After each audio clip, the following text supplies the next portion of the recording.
Assalomu alaykum qadrli do'stlar, siz bilan Odiljon Isakov Nevrik web kanali bo'lmoqda. Biz hozirgi videomizda O'zbekiston sharoitida qanday qilib AliExpressdan jo'natma, ya'ni tovar zakaz qilishni o'rganamiz. Buning uchun siz avvalo o'zingizga yaqin bo'lgan biror bir bankka borasiz. Masalan, Ipak Yo'li bankka borasiz. Bu yerda sizga Visa karta ochib berishadi.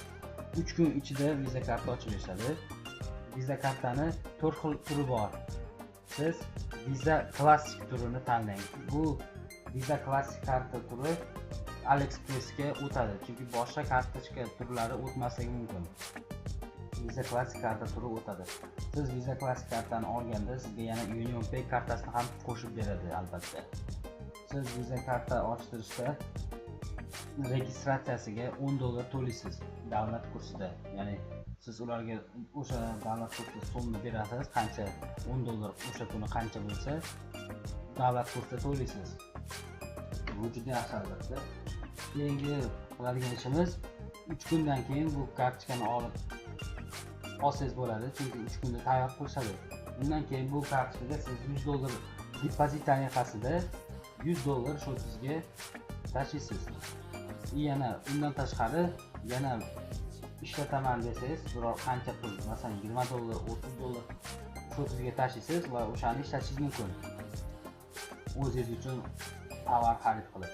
Agar yana uni sizga bitta zo'r maslahat aytib ketaman, shu joyda AliExpressda tovarlar juda ham arzon. Shuning uchun siz bu tovarni zakaz qilib bu yerda O'zbekistonda sotishingiz ham mumkin. Arzon tovarlarni sotib, arzon va sifatli tovarni tanlab, uni siz zakaz qilib bu yoqqa kelgandan keyin bu yoqda o'rtoqlaringizni yo biror kimga sotishingiz mumkin. Unga ham kelishtirib siz o'zingiz ham ustiga qo'shib sotishingiz mumkin, chunki tovar besplatniy dostavka. Mayli, endi mana bu tovar tanlab, endi AliExpressda tovarni qanday tanlash, qaysi turi yaxshiligini endi o'rganamiz. Masalan, hozir sizga misol tariqasida ko'rsatishim mumkin.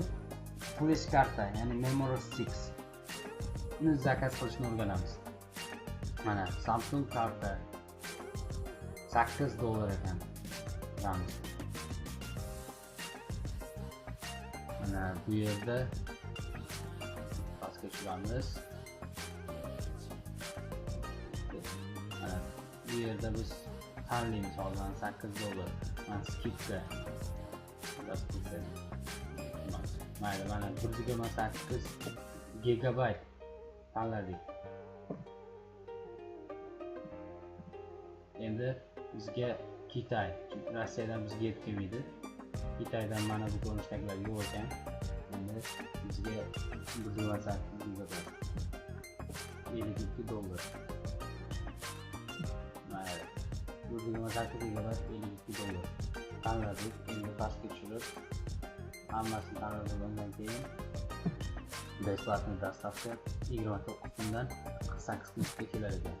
Endi mana ko'pchilikcha bosasiz va shu joyda keyin sizga o'sha Visa karta olgan bo'lsangiz, bu yerda sizga 16 ta nomer bo'ladi. Ana shu 16 ta nomerni to'ldirasiz, parolni yozasiz. Keyin o'zingizni yaqin bo'lgan pochtani indeksini yozasiz. Qayerda bo'lsangiz, agar pochta indeksini bilmasangiz, internet orqali uni ko'rishga iloji bor. Pochta Google'ga yozsangiz, o'zi chiqarib beradi. Bu eng oson yo'llardan biri. Mana bugungi darsimiz shulardan iborat edi. Agar biror bir savollar bo'lsa yoki takliflar bo'lsa, men kommentariyada qoldirishingizni so'rayman. Mendan agar bu meni ikkinchi videoyim hisoblanadi, ya'ni videoda ovoz yozganim bu birinchi video. Endi birinchi video tayyorlayman. Bunaqa yozib, bu birinchi video bo'lgandan keyin o'z-o'zidan ko'rdimki, xatolarim juda ko'p, o'zim bilyapman. Sizdan uzr so'rayman buning uchun.